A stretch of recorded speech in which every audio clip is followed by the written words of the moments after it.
Bienvenue sur ce live Shizen Toyota. Très content de vous accueillir.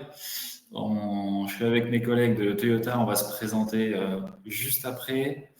Je vois le nombre de participants qui est en train de monter. On va attendre la minute de politesse pour s'assurer que tout le monde est là. En tout cas, ça va être un super live, je sens. On est avec une super boîte qui fait rêver certains, qui fait rêver certains. Donc, ils vont nous expliquer comment et pourquoi ils ont digitalisé leur management de la perf, qui est un point central de leur organisation. Voilà, on va battre le record de participants aujourd'hui. C'est très bien.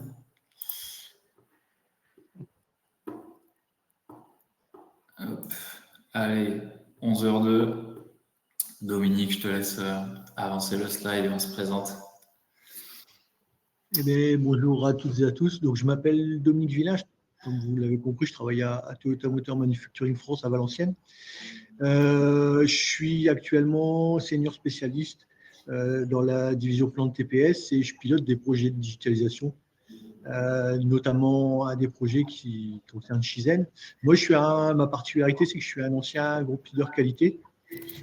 Donc, j'ai une bonne connaissance du terrain et des besoins du terrain, et c'est dans ce cadre-là que j'ai rejoint le projet il y a 3 ans. Voilà. Bonjour à tous, je m'appelle Georges Collado, donc je travaille depuis 19 ans chez Toyota, actuellement en tant que manager de l'équipe amélioration continue. Avec aussi la particularité, j'ai rejoint cette équipe il y a 3 ans et beaucoup d'expérience en termes de management de production. Et effectivement, j'ai aussi en charge la digitalisation de nos activités de management de terrain. Top. Et donc moi, Quentin Bérat, je suis président, cofondateur de Shizen, en charge de la partie, on va dire, commerciale, business. Et je serai l'animateur aujourd'hui, même si c'est vraiment pas moi qui vais parler le plus, je vous rassure. Ce sont Dominique et Georges. Alors j'en profite juste pour donner quelques règles avant qu'on démarre par l'intro. Donc on est sur Livestorm, vous voyez en bas il y a une partie chat et surtout il y a une partie questions. Donc on aura un temps dédié pour les questions à la fin et donc je vous invite à écrire vos questions à cet endroit-là. Si c'est des toutes petites questions, je couperai Georges ou Dominique pour qu'ils répondent en live. Sinon, la grande majorité des questions, on y répondra à la fin, on aura un temps d'échange.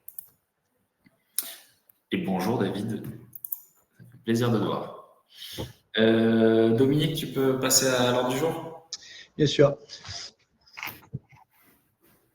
Alors, donc, ce que Georges et Dominique vont nous raconter, donc petite introduction sur 3BS 4S, le constat, pourquoi est-ce qu'ils ont démarré, le projet, très concrètement, comment il s'est passé, quels résultats ont été atteints, quelques témoignages, la conclusion, est-ce que vous recommandez ou pas, des exemples d'utilisation, donc ça va être intéressant, ça va être des avant-après, très concrets, donc comment est-ce qu'un audit, une réunion, un plan d'action s'était fait avant et maintenant c'est fait après. Et on terminera par la séance questions-réponses. L'objectif est de faire tout ça en 45 minutes. J'espère qu'on ne va pas trop déborder. Mais voilà, on est parti, messieurs. Bonjour, donc je vais vous expliquer finalement quel était notre projet de digitalisation. D'abord, le scope, c'était effectivement nos outils de management de terrain et on est parti d'un constat. Le constat, c'est que quand on a démarré cette réflexion-là, on constatait que notre management de terrain, c'est-à-dire nos équipes de chefs d'équipe, de leaders d'équipe sur le terrain, passaient 25%, 30% de leur temps à manager des informations, c'est-à-dire à les collecter des données, les récupérer, les transmettre, les saisir, les imprimer, les afficher. Globalement, ils avaient des informations partout, c'est-à-dire que ce qu'on pouvait constater aussi, c'est que ces informations étaient dispersées dans différents fichiers, différentes données, c'était aussi compliqué d'accès et parfois pas toujours pertinent.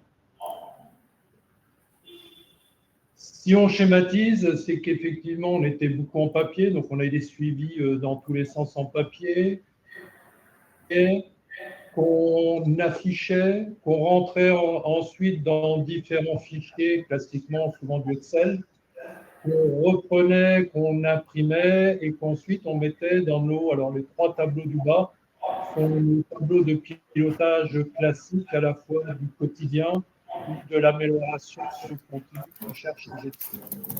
Donc, beaucoup de muda, de temps dans ces opérations.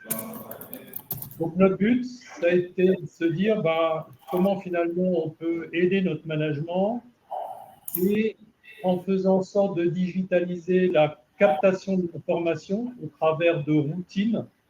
C'est l'exemple ici dans ce petit dessin de ce qu'on appelle les ATS, les audits de travail standardisés, par exemple, un exemple.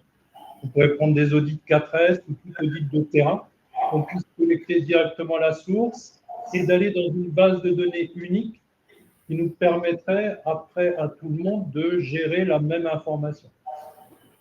Au travers de ça, on voulait également, puisque c'est une de nos grosses activités, faire de la résolution de problèmes, donc toujours à partir de cette base de données unique que tout le monde aurait accès, quelle que soit, je dirais, sa position. Bien entendu, on a des rituels qui sont là, comme ce qu'on appelle nos asakai, pour prendre des décisions managériales, de prendre des actions.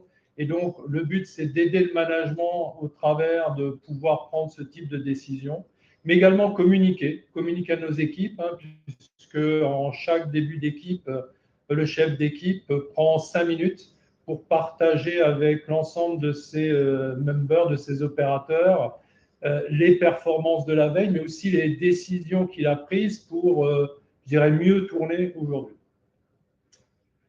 Donc, finalement, ce qu'on a cherché comme, je dirais, solution, c'est une solution qui permettait à la fois de générer des routines et collecter les informations des routines, de générer des problèmes des actions, avoir tout ça dans une base de données où on puisse extraire facilement cette donnée pour ensuite en faire, je dirais, du management visuel, à partager cette information aux beaux acteurs. Alors, comment s'est déroulé le projet en 4 grandes étapes? La première, c'est on a recherché des solutions. Donc, finalement, on a regardé ce qui se passait sur le marché.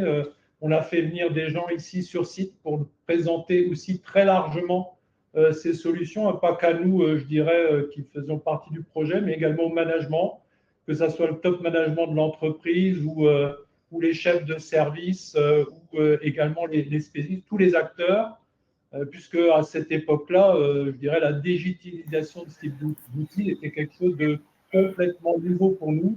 On n'avait aucune expérience sur le sujet. Juste pour l'anecdote, je me rappelle être venu une après-midi entière et avoir fait 4 fois de suite la même présentation à 15 personnes à chaque fois. C'était bien. Tout à fait. On était dans un amphi et c'était ouvert. On faisait des sessions, plusieurs prestataires passaient et on présentait ça à différents niveaux hiérarchiques, y compris à des gens de notre siège social à TMI, etc. Parce que de toute façon, c'était à cette époque-là, pour nous, une révolution. Et donc, il fallait aussi convaincre un certain nombre d'acteurs que c'était une solution de progrès et qui était à notre disposition. Ensuite, quand on a commencé à cibler un certain nombre de solutions qu'on pensait être appropriées, on a fait venir ces 3 prestataires. Ici, une journée sur site, et on leur a proposé un petit jeu de rôle en mettant de la digitalisation de routines, la digitalisation de tableaux de bord, de manière très, très simple. Et on les a testés avec différents niveaux hiérarchiques, un team leader, un leader d'équipe, un chef d'équipe, un chef de service, un directeur, pour voir ce que ça pouvait donner. Suite à ça, on n'a pas pris de solution parce que finalement, chaque solution avait des avantages, inconvénients. On a gardé finalement 2 solutions et on leur a proposé à tous les 2 de faire un test longue durée qui a duré 4 mois, un pilote, avec une des solutions dans un atelier, une autre solution dans un autre atelier. Et au bout de 2 mois, on a fait tourner les solutions pour également les comparer. On a fait un choix et ensuite on a déployé, vous verrez comment, on a déployé sur l'ensemble de nos ateliers et actuellement on est encore en cours de déploiement. Alors désolé, là c'est très très petit, mais il y a 4 ans pratiquement d'histoire derrière ça. Donc l'histoire a démarré en 2022, même pour certains un peu avant, de fin 2021. Dans la recherche de solutions. Les tests, on les a fait vraiment dans le 2e trimestre de 2022. On a commencé le pilote en juin 2022. Ça a duré pendant un peu plus de 4 mois jusqu'au mois d'octobre. Ouais. Où les 2 solutions ont dû faire des soutenances, d'ailleurs, c'était assez drôle, devant notre direction pour présenter à nos présidents, vice-présidents, directeurs d'orientation et pourquoi finalement ils étaient peut-être la meilleure solution pour nous. On a fait le choix fin décembre. Bon, à l'époque, c'était aussi associé à un certain nombre d'investissements. Comme la digitalisation était nouveau, on s'est aussi équipé de matériel. Ça, c'est en parallèle du projet, du logiciel. Et ensuite, on a déployé atelier par atelier. On n'a pas voulu faire un déploiement en masse. Pour une bonne raison, on voulait vraiment une appropriation des acteurs de l'atelier. On ne voulait pas que ce soit une équipe centrale qui s'approprie uniquement l'outil et que disent, voilà, maintenant on fait comme ça partout, on fait ça en masse et vous utilisez ça tel quel. On a voulu que dans chacun des ateliers, il y ait des acteurs, alors, et pas uniquement le management, mais vraiment des administrateurs dans chacun des shops qui s'approprient la solution et qui développent petit à petit. Ouais, excuse-moi. On n'a pas encore terminé. Oui. On a une petite question qui est pertinente de répondre dès maintenant, je pense. C'est comprendre le périmètre. On parle de combien d'ateliers, combien de personnes surtout? Alors le site de Toyota, alors pour ceux qui nous connaissent mal, peut-être, on fabrique des voitures sur ce site, la Yaris 4 et la Yaris Cross, et on tourne en 3/8 et on a à peu près 5000 personnes sur le site. Le plus petit atelier fait à peu près 250 personnes et le plus grand atelier fait 1500 personnes. Donc des dimensions complètement différentes avec des problématiques aussi à traiter différentes. On voit que certains ateliers ont pu aller vite. En moyenne, on passe 6 mois à peu près pour un déploiement. D'autres ont mis plus de temps. Clairement aussi pour des histoires de ressources. Puisque dans certains ateliers, ça a fait du va-et-vient. Des ressources ont été mises en place, elles étaient arrêtées, mises en place sur d'autres projets, elles sont revenues, etc. Donc, c'est aussi une des conditions d'un bon déploiement, c'est d'avoir des bonnes ressources au bon moment. Je vois aussi sur le chat qu'il y a une question sur l'autre solution, et si je vais y répondre tout de suite, parce que je l'avais dit à Quentin, que je ne parlerai pas des autres solutions. Oui, c'est confidentiel parce que, en fait, vous verrez aussi la comparaison qu'on a faite et je ne souhaite pas ici citer les autres solutions. Maintenant, c'est très facile de faire du prospect. Il n'y a pas 36 000 solutions aujourd'hui équivalentes, mais je ne citerai pas aujourd'hui, en tout cas, les confrères de Shizen qui ont participé à cette évaluation. Voilà, donc voilà pour le déploiement.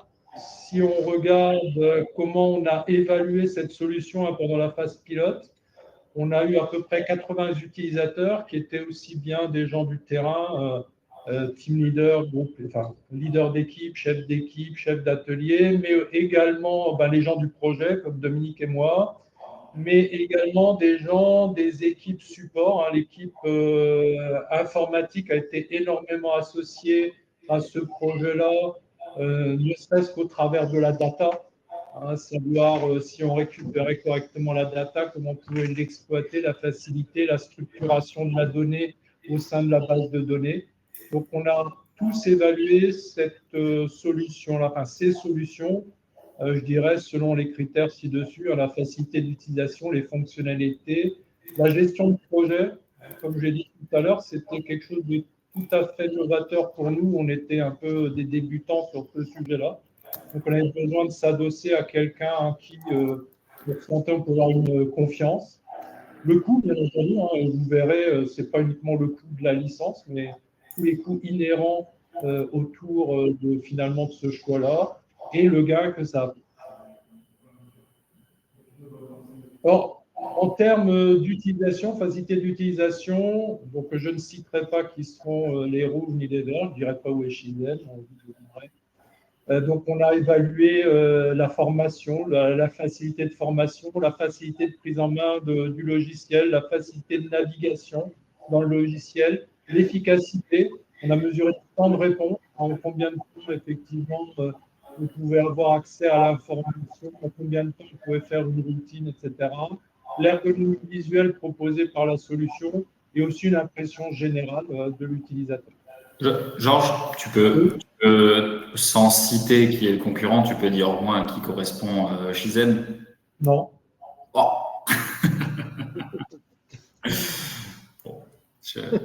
Non, par contre, je vais y avoir l'honnêteté, je vais le dire, et je vous l'ai dit tout à l'heure, vous voyez qu'il y a des forces et des faiblesses. Ouais. Vous pouvez mettre qui vous voulez, où vous voulez. Vous voyez, dans la fonction pilote, il n'y avait pas forcément de solution parfaite. Voilà. En termes de fonctionnalité, donc on a évalué la visualisation des différents outils, la flexibilité de l'outil, la capacité de faire évoluer et de répondre à notre demande, l'autonomie par rapport à l'outil et la capacité à gérer les données, à extraire les données, la structuration des données.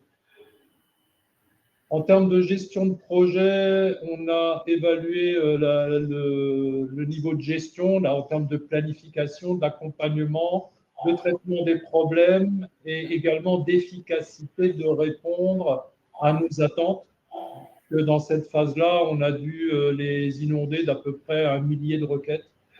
Tous les jours, ça tombait pour voir effectivement comment ils répondaient le plus efficacement possible. Et en termes, je dirais, de coût, on n'a pas regardé que le coût direct. D'ailleurs, vous voyez, le coût direct, les deux solutions se rejoignent. Mais aussi l'évolution dans le temps, comme on l'imagine, l'impact sur le déploiement et quel impact économique ça aurait pu avoir sur nous, des coûts induits sur des solutions, par exemple, de comment travailler en non connecté, pouvoir travailler en non connecté. Si à un moment on a des pertes d'informations, est-ce que ça a des impacts, pas des impacts, est-ce qu'on doit les supporter d'une autre manière? Le coût du support, comment effectivement, est-ce que appeler Shizen ou d'autres solutions à telle et telle heure, ça a un coût, c'est gratuit, ça fait partie du package ou pas? Et aussi une notion importante pour nous qui a été cette notion de partenariat et pour comprendre si le futur, je dirais, acteur qui allait nous accompagner rentrait dans nos modes de pensée qui sont finalement l'amélioration continue. Notre but, c'est tout le temps de progresser. On ne cherche pas une solution qui était figée dans le temps, mais une solution qui serait évolutive et qui serait capable de nous accompagner. Le résultat en termes de gain de temps, c'est à peu près pareil. Il y en a une des solutions qui nous a fait gagner 35 minutes sur le pilote, l'autre 30 minutes, donc c'est à peu près équivalent. Sachez que vous avez fixé un objectif challenging d'1 heure. Aucun n'ont atteint. Ou, si on garde le verre à moitié plein, ils l'ont à moitié plein. Ouais. Donc, Francis, c'était votre question. Hein. L'objectif chiffré initialement, c'était faire gagner 1 heure par jour par manager. Et on a atterri à la fin du pilote plutôt à 35 minutes. 30 minutes. On va le voir un peu. On va le voir maintenant dans le détail. Vas-y. Donc, sur un atelier, on travaille sur 2 ateliers en parallèle. Sur un des ateliers, on prend tous les niveaux hiérarchiques. On a gagné l'équivalent de 800 minutes par jour. 37 minutes au niveau d'un team leader, 17 minutes au niveau d'un groupe leader et 33 minutes au niveau d'un assistant manager, hein, qui est un chef d'atelier. Voilà. Donc, effectivement, c'était plutôt concluant pour, je dirais, simplement un premier jet, hein, puisqu'on n'avait abordé qu'une partie de digitalisation pendant cette phase pilote. Alors, finalement,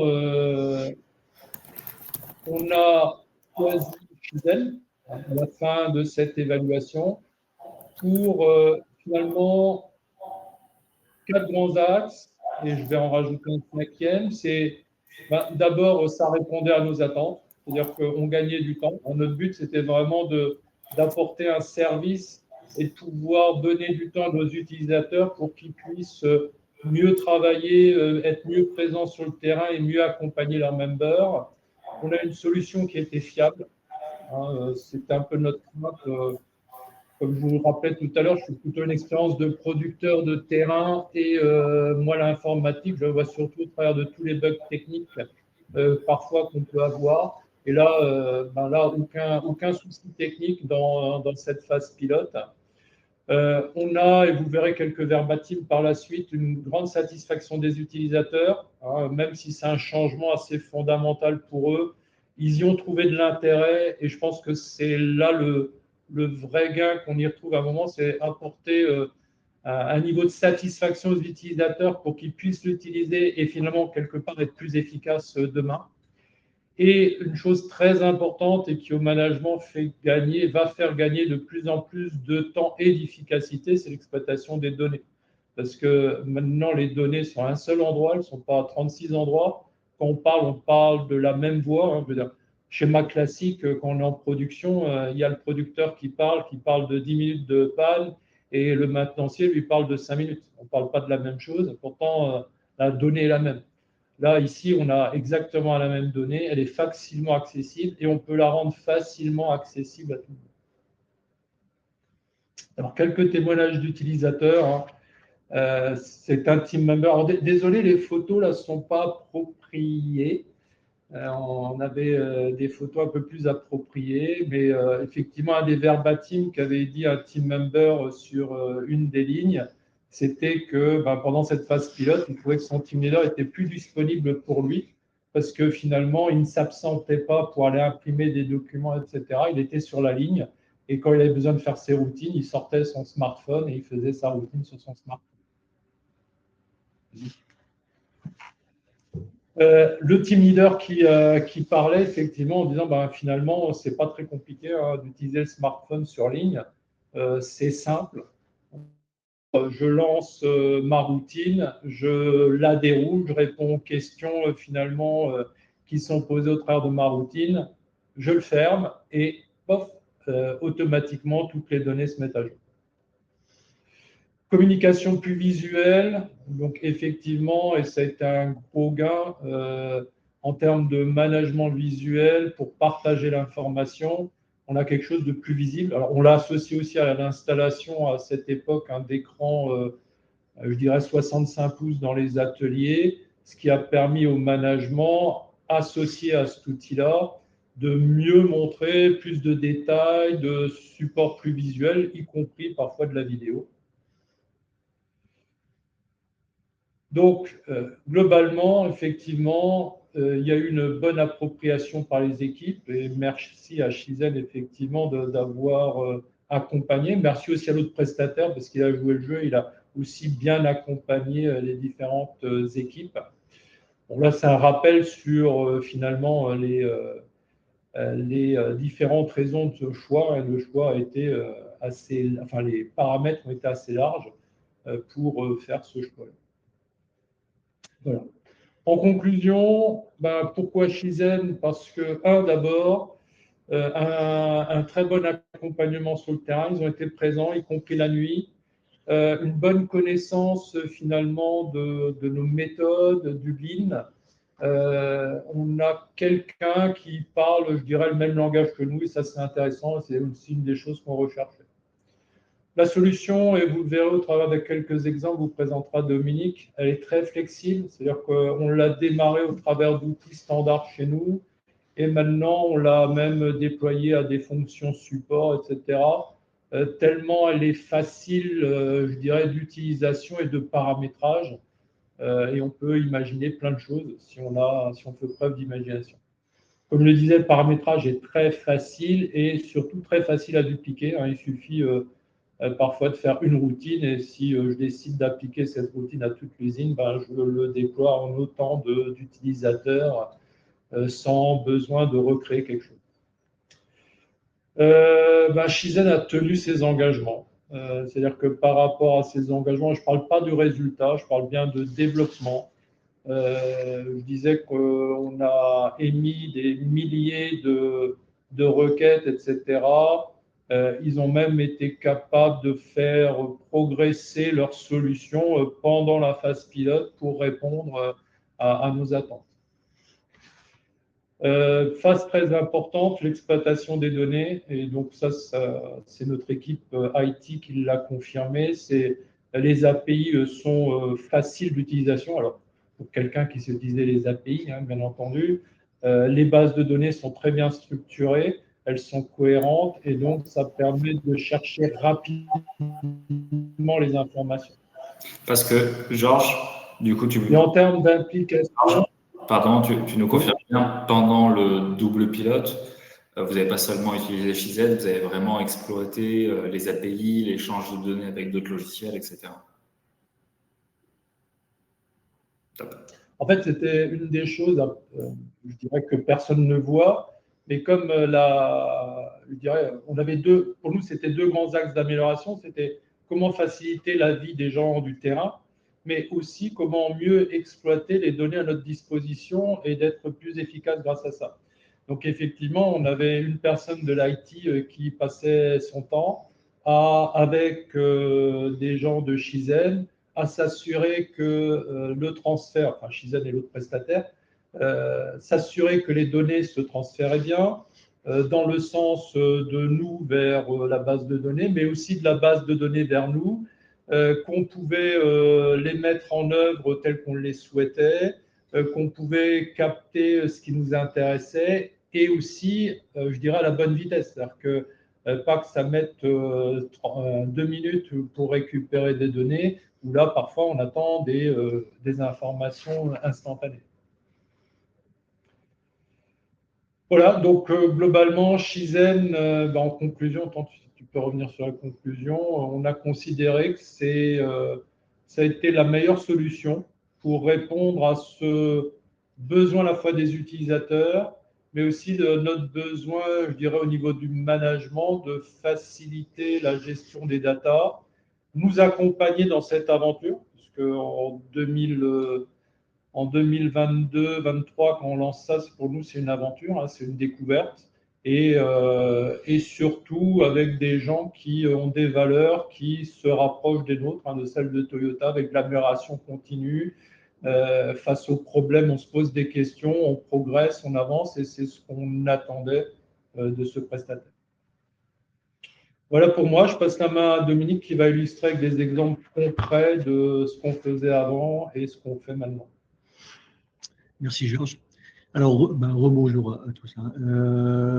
Moi, le but de mon intervention, en fait, c'est de vous expliquer 5 exemples d'utilisation du logiciel. Et le premier exemple que je prends, c'est l'exemple d'une routine. Donc, une routine, un audit, une tournée terrain, on appelle ça un petit peu comme on veut. Et l'exemple qui a été choisi là sur la slide, c'est celui d'un audit 4S qui est réalisé directement sur ligne. Vous l'aurez compris à travers l'utilisation d'un smartphone. Et là, en l'occurrence, c'est l'animateur d'équipe qui réalise la routine.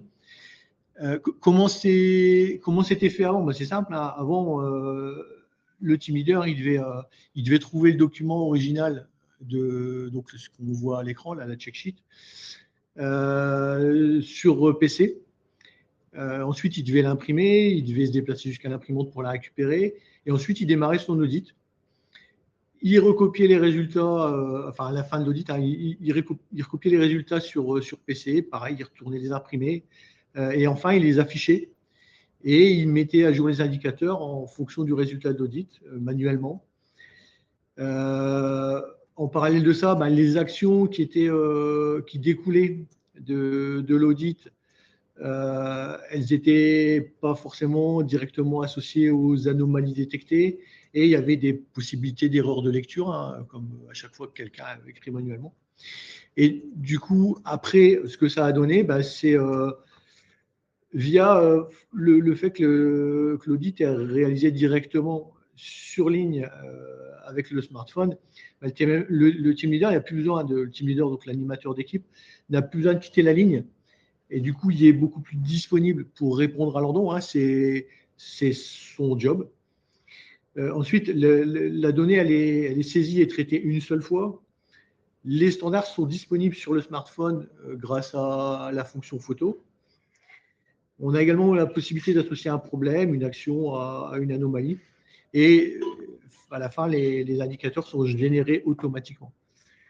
En matière de gain, ça représente à peu près 5 à 15 minutes par routine réalisée. Et on a également le fait que le management de proximité est beaucoup plus disponible sur le terrain.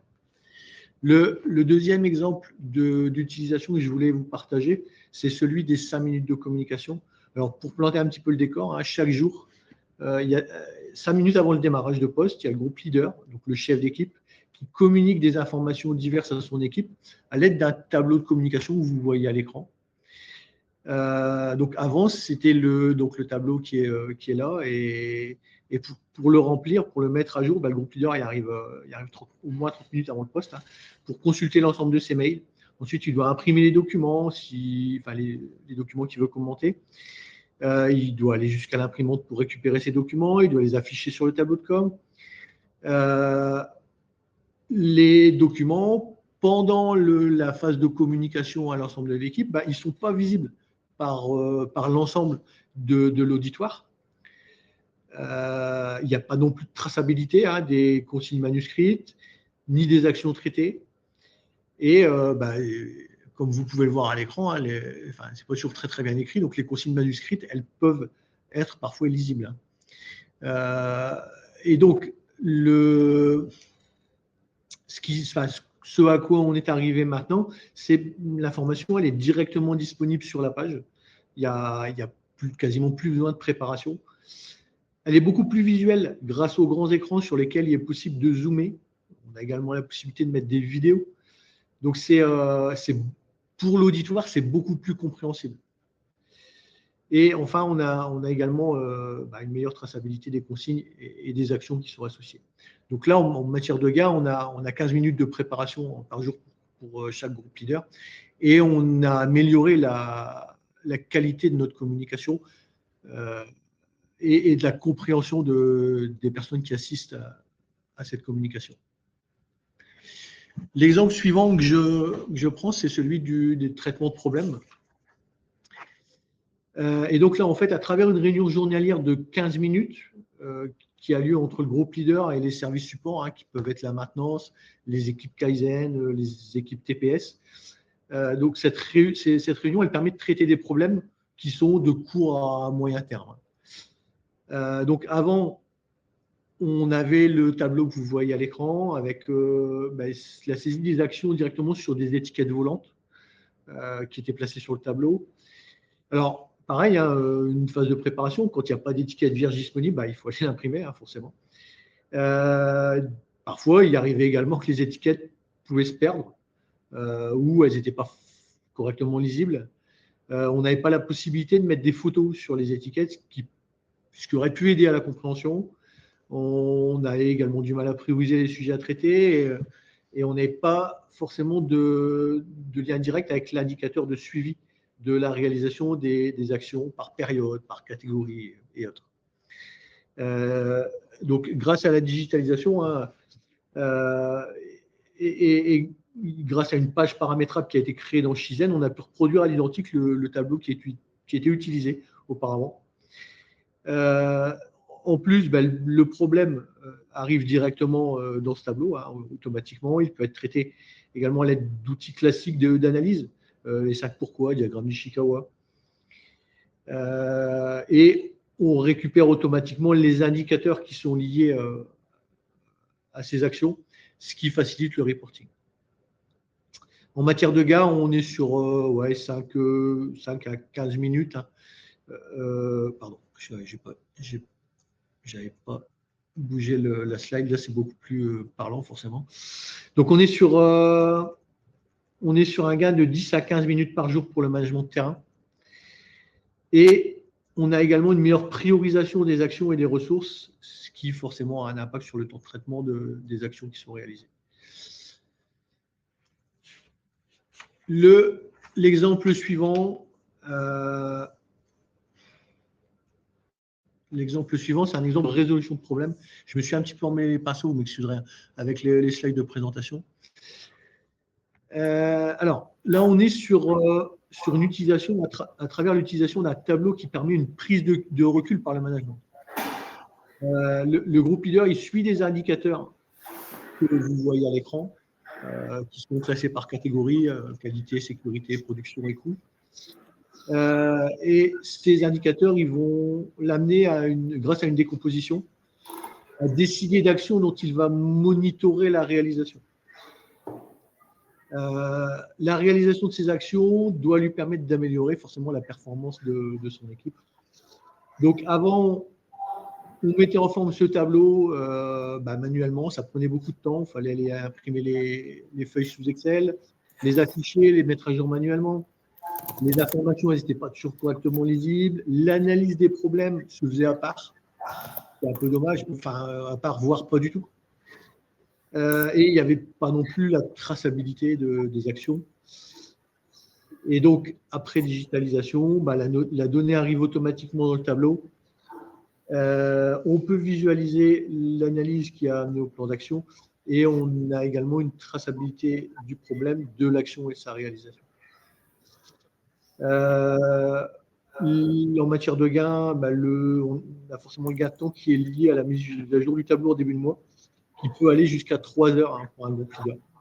Ça prenait vraiment beaucoup de temps, cette affaire. Et ce qui est important, c'est que le groupe leader, il passe plus de temps sur l'analyse que sur la collecte et la mise en forme des données. Et pour ça, pour nous, ça n'a pas de prix.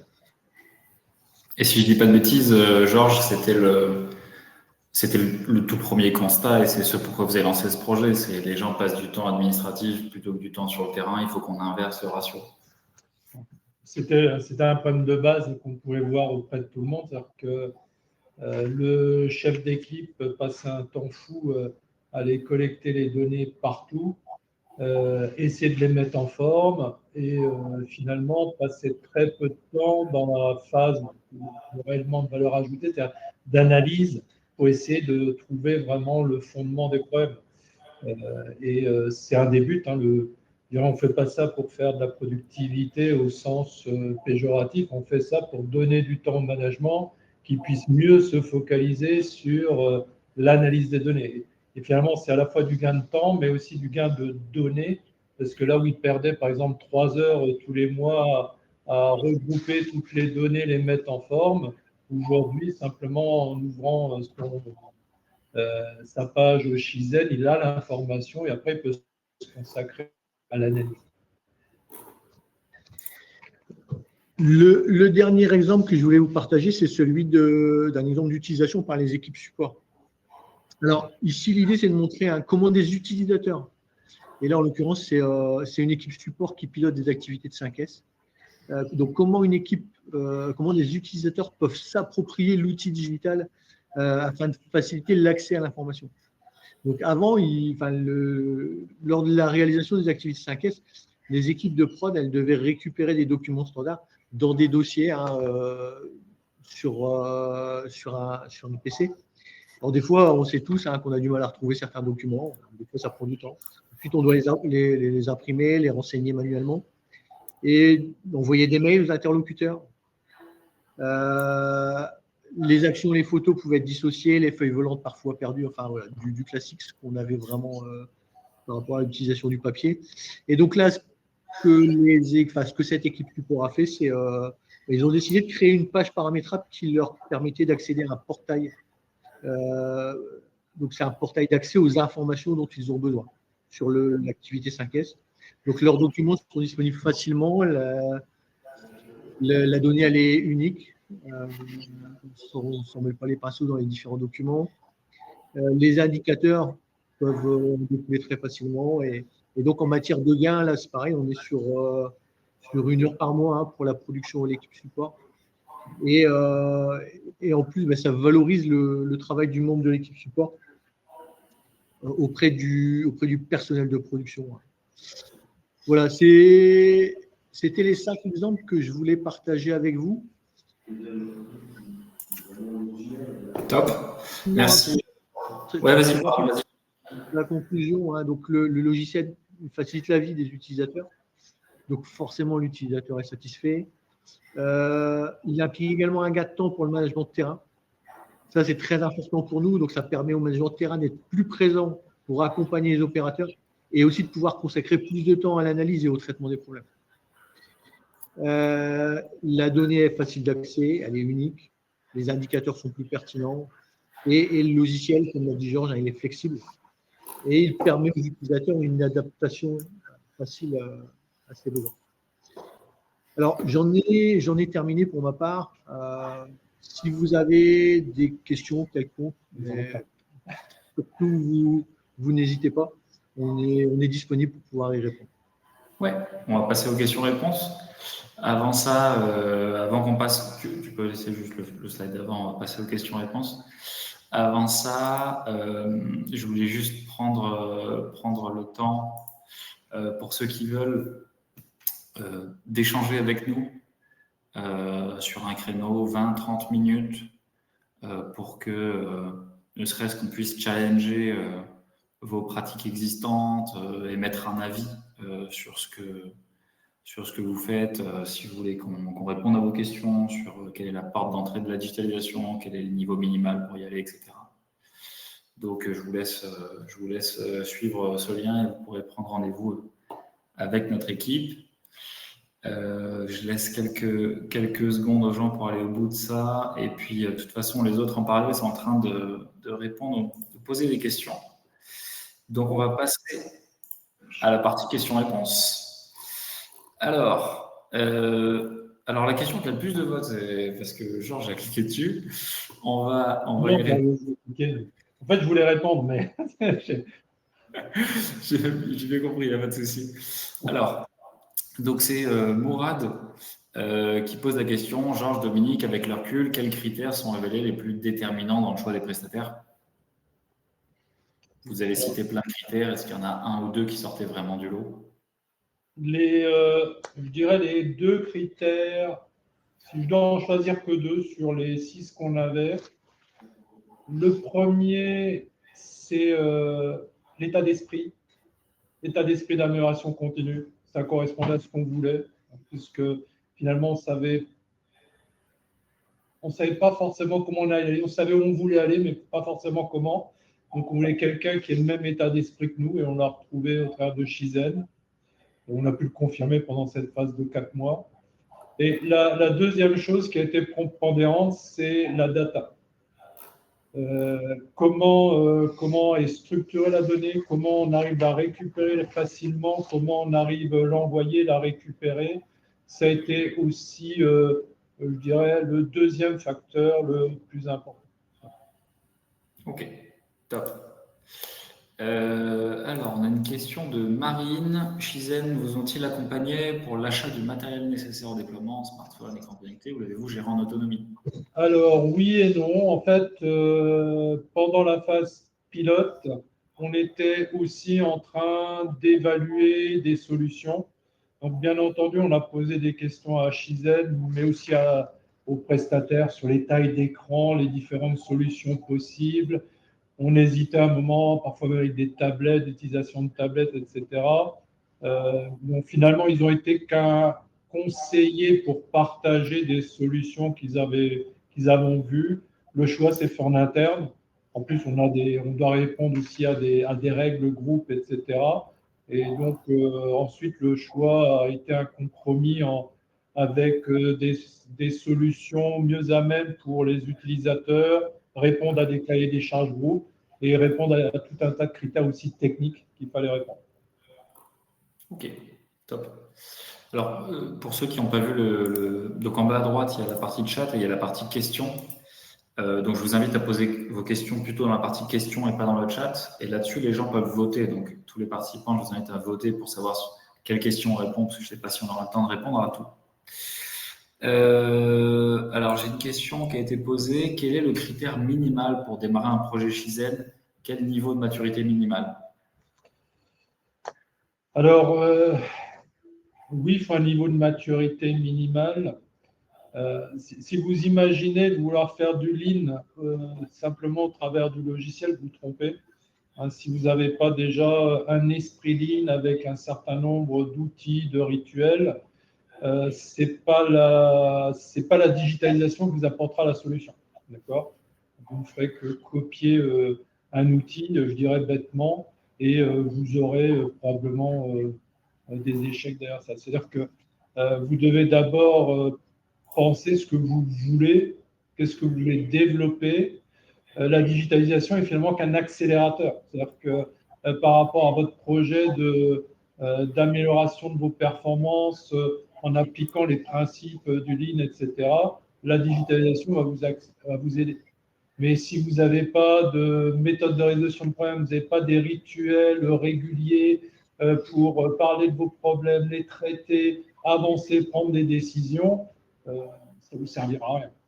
Ok. Et pour autant, pour ceux qui ont des rituels qui sont déjà en place, mais qui s'estiment pas très performants, qu'est-ce que tu en penses? Parce qu'ils ont déjà les rituels en place. Alors, on a l'exemple intéressant, puisque dans les ateliers qu'on a démarré, on avait démarré avec un atelier qui avait plutôt des rituels qui fonctionnaient bien, et un atelier qui avait du mal avec certains rituels. Et finalement, la digitalisation les a aidés parce que ça a aussi aidé je dirais, le management supérieur de l'atelier, comme le chef de service, d'avoir une meilleure visibilité et ça a levé un certain nombre de freins. Et je répondrai en parallèle à une des questions que j'ai vues en disant finalement, où est-ce que vous avez retrouvé les principaux freins? Au départ, on imaginait que les principaux freins, ils seraient sur le terrain. Hein, des gens qui travaillent comme ça depuis 20 ans, qui ont 50 ans, 60 ans d'âge, etc., réticents à la digitalisation, pas à l'aise avec des solutions smartphones, etc., ce n'est pas vrai. Certains qui se sont mis très facilement, il y a des jeunes qui ont du mal à s'y mettre. Donc, c'est plutôt quelle solution on apporte. Et les plus grandes difficultés, on les a retrouvées avec parfois des chefs de service, voire des directeurs qui n'étaient pas convaincus que la digitalisation était une des solutions qui permettrait d'être un accélérateur de performance. Et il a fallu travailler, convaincre pour avancer là-dessus. Ok. Dominique, toi qui étais plutôt sur le terrain dans la phase pilote, tu valides ce côté, finalement, côté terrain, il n'y a pas eu trop de soucis? Oui, tout à fait. Hein. Après, il y a forcément des gens qui sont plus ou moins à l'aise avec ce côté digital. Il y a forcément besoin de former et il y a besoin de beaucoup accompagner également. Donc, à partir du moment où l'accompagnement est cohérent, il n'y a pas de raison que ça ne marche pas. Quand on a envie, on arrive à beaucoup de choses. Hein. Ok, top. Alors, j'ai une question de Jérôme sur jusqu'à quel niveau hiérarchique remonte cette démarche de digitalisation? Quelle escalade dans les rituels de résolution de problèmes? Et je rajoutais une troisième question, jusqu'à où vous aimeriez aller? Alors, pour l'instant, de manière classique, ça remonte jusqu'au chef de service. C'est en train de remonter dans une des divisions au niveau directeur. Et j'espère bien qu'un jour, l'idéal, ça remonte globalement au niveau de l'usine. On est en train d'y travailler avec Dominique et toutes les fonctions support comme santé, sécurité, RH, qualité, pour qu'à un moment, cette visibilité-là ne soit pas uniquement au sein des divisions de production, mais également au niveau de l'usine. Ok, quand tu dis chef de service, c'est quoi? C'est le quatrième niveau hiérarchique, cinquième niveau hiérarchique? Euh, Member, TL, PM? C'est le troisième niveau hiérarchique. Le team leader n'est pas un niveau hiérarchique, hein, Ouais, c'est ok. un accompagnant, c'est un coach. Donc, on a des chefs d'équipe, des groupes leaders, assistant manager, chef d'atelier et chef de service manager. Ok. Cette solution, question de Didier, cette solution vous a-t-elle permis de mieux gérer les charges de travail générées par l'ensemble des actions et décisions prises, notamment pour les équipes support? Oui, c'est un des avantages que je citais au niveau d'un chef de service où il doit faire des choix. À certains moments, on n'a pas toujours la possibilité de tout faire à la vitesse qu'on veut faire, donc on doit faire des choix, c'est notre rôle. Et bien là, de manière très factuelle et très objective, il peut voir le nombre de problèmes en attente fonction par fonction, prioriser, donner des priorités, alors qu'avant, c'était très compliqué. Parfois, c'était à celui qui parlait le plus fort ou bougeait le plus, alors que là, de manière très factuelle, on peut avoir la quantité, les délais, en quelques secondes, on peut comprendre si on a des soucis à un endroit et prendre des dispositions pour mieux réorienter ses ressources. Donc oui, c'est un avantage et c'est un des arguments qu'on essaye d'utiliser pour convaincre le management que eux aussi, ça va les aider, le management supérieur. Évidemment, ils sont là pour prendre des décisions et le plus objectivement possible. Ouais, ça permet de factualiser, d'enlever un peu du brouillard, brouillard de guerre. Ok. Alors, on a encore pas mal de questions.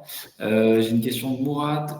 Quel est, selon vous, le rôle d'un écran tactile dans la digitalisation des rituels d'animation? Est-ce que c'est indispensable ou est-ce que c'est simplement un plus? Moi, je pense que c'est indispensable. Si on veut pouvoir partager correctement et naviguer entre les différents sujets très rapidement, ça me paraît indispensable. Ça reste, je pense qu'avant, c'était du luxe, ça l'est de moins en moins.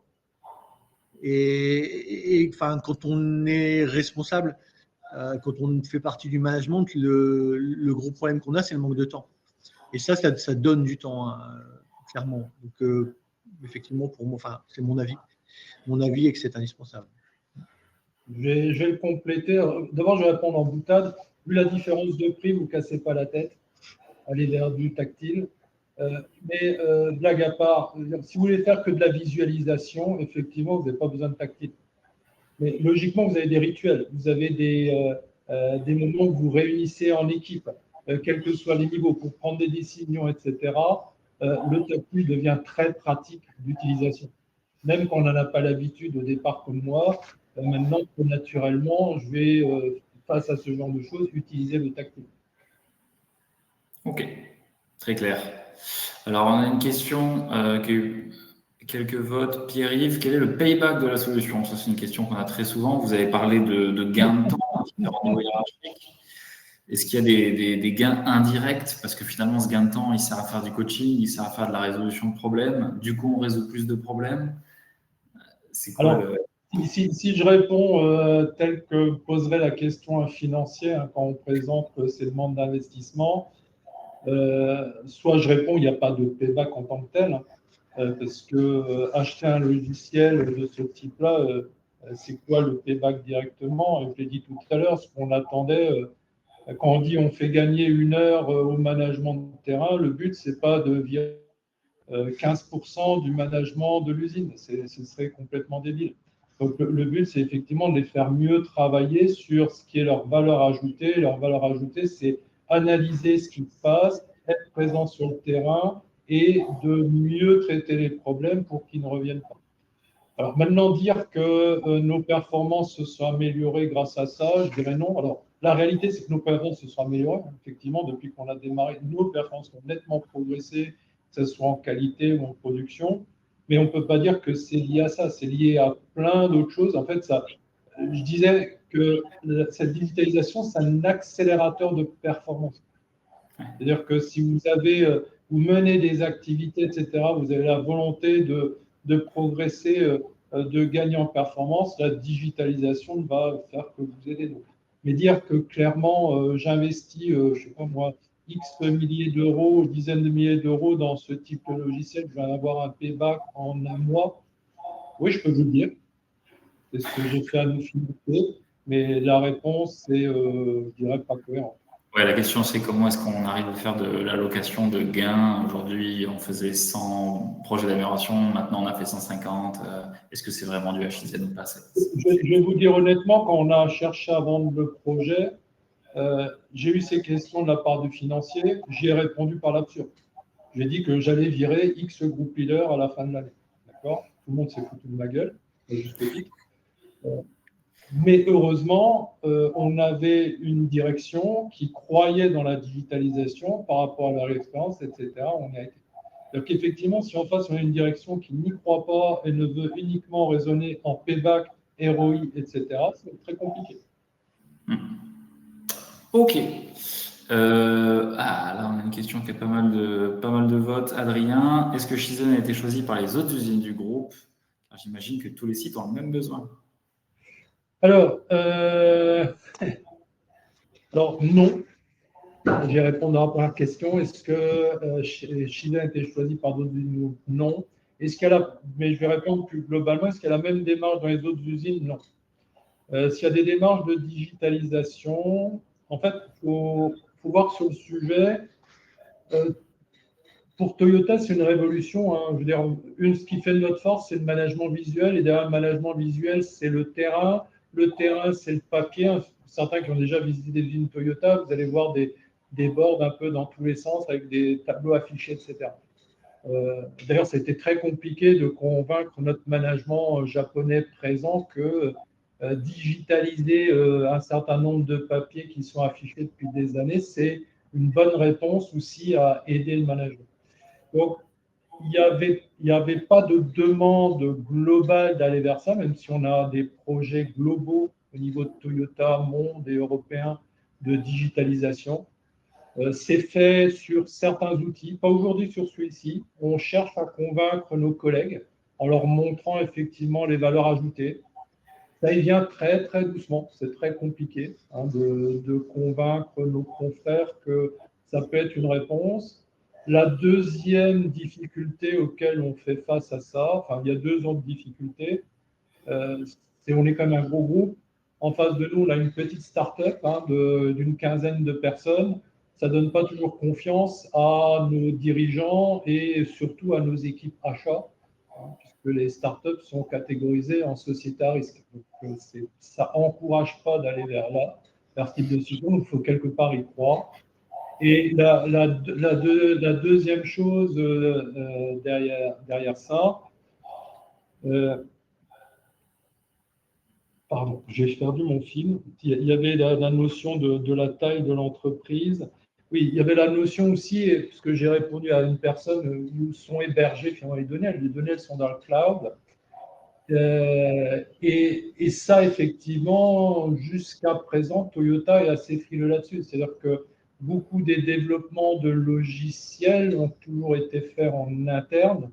Et c'est très rare qu'il y ait des solutions de logiciels clés en main, je dirais, du commerce qui soient proposées, surtout pour gérer, je dirais, l'activité du quotidien. Voilà.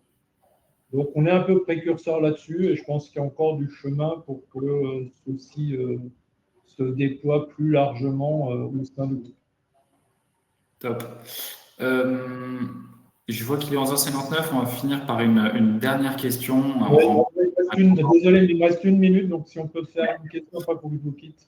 Toute dernière question, il y en a deux. C'est grosso modo, on voit il y a derrière vous des indicateurs. Qu'est-ce qui n'est pas digitalisé aujourd'hui? Qu'est-ce que vous n'avez pas mis dans Shizen? La gestion des effectifs, puisque ça ne répond pas à cette problématique-là. On a d'autres solutions en cours, actuellement d'ailleurs, et là avec des développements internes, on va dire. Donc toute la partie gestion des effectifs, gestion des formations, gestion des habilitations, comment on réhabilite les gens au travers d'audits de travail standardisés, etc. Donc ça, c'est une autre fonction. Toute la fonction aussi, je dirais, exploitation de terrain. Pour ceux qui ont visité les usines Toyota, vous voyez qu'il y a des andons un peu partout. Donc, on récupère énormément de données de l'atelier. Donc, ça, c'est d'autres logiciels qui est ça. On ne fait que récupérer cette information-là pour la visualiser sur un certain nombre de tableaux de bord. c'est un certain nombre de Power BI que vous avez parfois vu sur les présentations. Hein. Donc, on va chercher ça sur nos données de production. Ça, c'est carrément à part, ce qui est normal, hein, puisque c'est lié au process et il faut que les données soient clairement séparées. Et il y a toute la partie aussi du standard. Hein, on est beaucoup dans la standardisation. On utilise des standards pour partager les règles, former les gens, leur donner les directions, ce qu'ils doivent faire, etc. Donc, tout ça, c'est aussi quelque chose qui est en dehors de ce scope-là. Donc, effectivement, Shizen rentre dans je dirais, une boîte à outils hein, qui n'est pas encore complète chez nous, je considère, qui pour mieux répondre au management de terrain, qui puisse travailler plus facilement. Top. Ben écoute, merci Georges, merci Dominique pour la transparence sur ces questions. Vous n'êtes pas cachés, c'est cool. Merci à tous les participants d'être restés jusqu'au bout. On voit qu'il y a énormément de participants qui sont restés jusqu'au bout, donc c'est top. Un grand merci à tous. Je vous invite à évidemment nous recontacter sur ce lien pour prendre rendez-vous avec Shizen et qu'on puisse échanger avec vous pour voir la possibilité d'un projet. Est-ce que c'est le moment ou est-ce que c'est pas le moment pour vous? Et puis voilà, un grand merci. Merci à tous. Bonne journée. Merci, bonne journée.